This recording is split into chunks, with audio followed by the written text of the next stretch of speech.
Though, let's talk to Rick Gates, as a former deputy campaign manager for Donald Trump. A very good afternoon to you. Good to see you, Julia. Thank you very much for joining us. So, how significant is this visit for Donald Trump? We know he's a big Anglophile. We know he loved the late Queen. We know he loves the pomp and circumstance. But how significant for him will be having a second, supposedly historic invitation to come and have a state visit to this country? Well, as you know, he likes making history, and this certainly sets that banner for him having a second state visit. And look, he knows this. There's nobody that does pomp and circumstance and pageantry better than the Brits. And I think that the way that the British government, in conjunction with the royal family, the planning of this event was actually done very well. They have obviously learned a lot about Donald Trump over the years. Yeah. They bring him in. They do a lot of the pageantry up front. They do a lot of the feel-good moments, meeting the king and queen, meeting the princess of Wales. And then they go into the second part, which is obviously talking about the tough stuff, tariff negotiations, Gaza, Ukraine, all the kind of bigger ticket political items, but in a way that they can get Donald Trump in a very good mood. I suspect that was a big part of the strategy, is how can we make the president happy going into those tougher discussions. So yeah. I think today, while I look at the schedule, it's a packed day, it's a full day. I think it is exactly a type of day that the president will very much love and revere.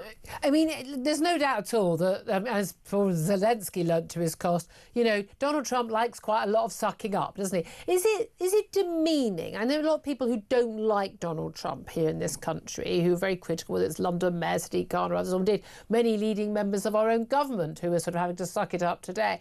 Is it demeaning to Britain to roll the red carpet out and to do all this and, you know, put the King and Queen and the Prince and Princess of Wales on show to do this? Is it demeaning, or is this just how real politics works? He's the most powerful man in the world. We need his, we need economic benefits, security and defence benefits from him, and that's just how things work. Yeah, look, I think at the end of the day, this is about what it's going to take to get what the British people, the best thing for the British people, whether it's through the trade negotiations or a special relationship with the United States. Donald Trump's been very tough on the British government at times, rightfully so, in our opinion, on this side of the pond. But I think this is an opportunity for those bonds to be, I think, reforged to a different degree. So I think it's absolutely warranted. And look, at the end of the day, I think this is one thing that the Brits do very well, regardless of who's in office, where they're in office. It is important to respect that office. You guys know tradition better than probably anybody in the world. Yeah. And so I think there is an element there that makes absolute sense. Obviously, there are degrees of what you can do with a visit. This is actually, I think, going way beyond what maybe some other state leaders might get. Yeah. But given the relationship between our two countries, I think it's absolutely warranted. That's how it works. Yeah. I must correct myself. I said I've seen a helicopter landing in Windsor Castle's grounds. In fact, it was the first of 3 helicopters called security. The helicopter that is landing right now is the one that is carrying the president and his wife Melania.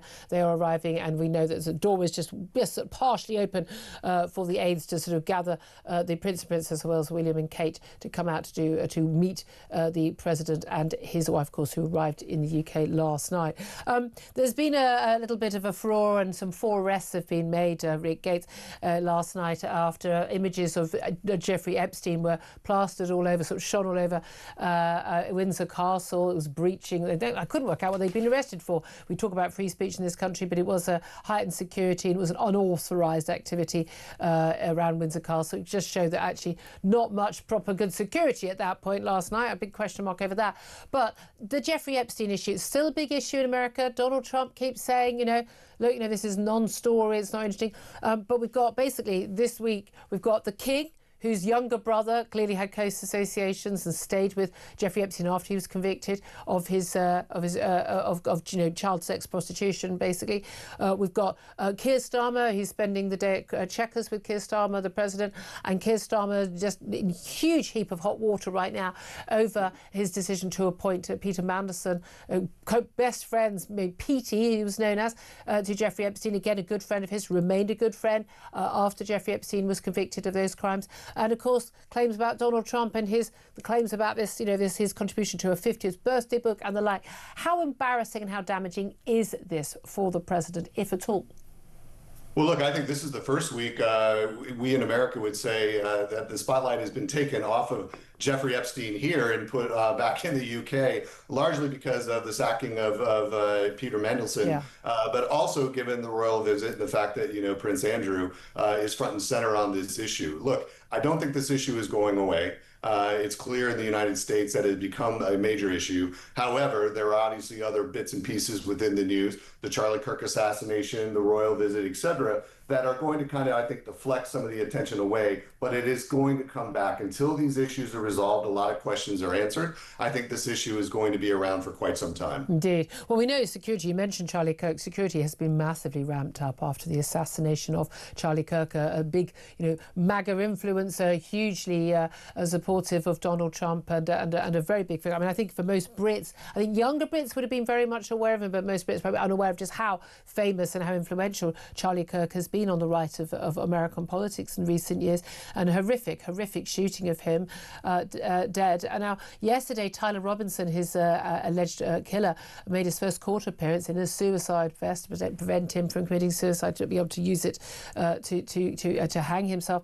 He has apparently not been cooperating with the police, but he was turned in by his own family to the police, and it's emerged that a possible motive may well be that he's in a relationship with a man identifying as trans, who was his roommate, and that he'd become quite politicised, particularly on the internet, over trans and gay rights. How concerned are you about the radicalisation of young people, particularly it does appear to be on the left in America and indeed over here in the UK? Very concerned, and this is what we've talked about, the impact of social media. If you look at Mr. Robinson's background, you look at his family, his stability, everything that he had in the sense of being normal, and then wondering at what point he was radicalized and what those drivers were to radicalization. And when you start peeling back the layers, what you learn is that social media was a major component of it. Where was he getting his information? Where is he getting these types of positions that he began supporting? When did the hate start? And we're seeing this all across America. I mean, this is not the first individual that's been radicalized. We have all sorts of different types of radicalization, whether it's religion, ideological, or others. So I think there is a overwhelming concern in America about how influenceable our youth are. And that goes for other countries as well. I'm just speaking specifically to what we're seeing here in the United States. And that is of grave concern. And how do we break through this? How do we get to a point which exactly what Charlie Kirk would have wanted? Let's start talking about political tolerance instead of political violence. Well, indeed. Just to break in there, Rick Gates, the Donald Trump and Melania have landed. Their helicopters landed at Windsor Castle. They've just been greeted right now by the Prince and Princess of Wales. It's quite interesting, actually. Both women in very sort of muted colours, sort of burgundy and purple, and the two couples walking. Melania's actually, I'm sure all the photographers are furious because she's wearing a hat that virtually covers her entire face. The photographers will all be freaking out about that, but they've been greeted. The weather's not looking great, and they're just about to head to the front steps or the back steps, wherever they are. Trying to work out the exact location they're at, where the King and the Queen are waiting to meet with them as well. We're going to have a horse carriage procession through the estate to the castle. But we know that Donald Trump was very excited about Kate being involved in this trip, wasn't he?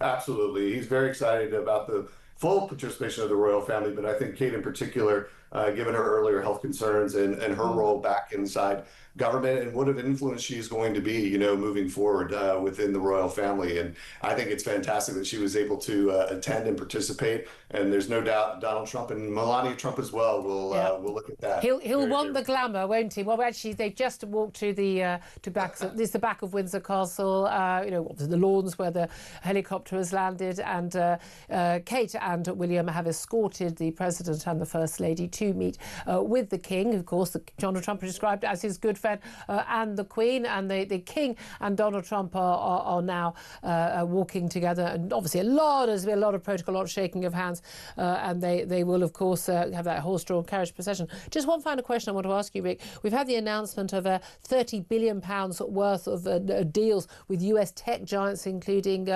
Alphabet and Microsoft and the others. A lot of people are questioning, because some of these involve AI. what has Britain offered in return to get these big deals, to sort of as part of the, the economic benefits of this trip that Keir Starmer can trump, and indeed, what are we going to hear on things like, tariffs on steel? We're facing 25% tariffs on exports to the US for steel, 50% for most of the world, but still hugely damaging tariffs. What sort of deals are going on behind the scenes?